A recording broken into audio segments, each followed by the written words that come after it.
पहिल्यांदा तर सगळ्यांना नमस्कार. हो, मी तुमचा एम आर गणेश ब्लॉकर. तर आजच्या ब्लॉग ते आपल्या सुरत ते आपल्या शाळेतून बघू शकता. आपली शाळा, हे आपली शाळा आहे, हे आपलं हॉस्टेल, ते मुळीचं हॉस्टेल आहे. आणि इथं बसून मी हे 12 वर्ग, तिकडं आपले वर्ग आहेत.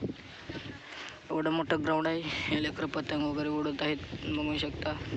इकडं 2 दिवस झाले आपले ब्लॉक पडले होते. ते हेच काढत होते की शाळेकडे आलो आपण मस्तपैकी उठलो आणि झालं आपल्याला हे 3 दिवस झाले शाळेत येऊन बसलो होतो मस्तपैकी.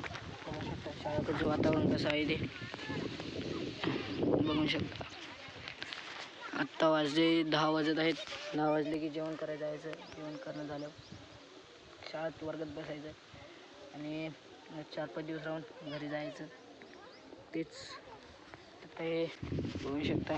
पहा वातावरण, तिकडं वर्ग वगैरे आहेत. आता जेवण वगैरे करायचं. तर एवढंच होतं आपल्या ब्लॉगमध्ये. भेटू एकदा अशाच नवीन ब्लॉगमध्ये.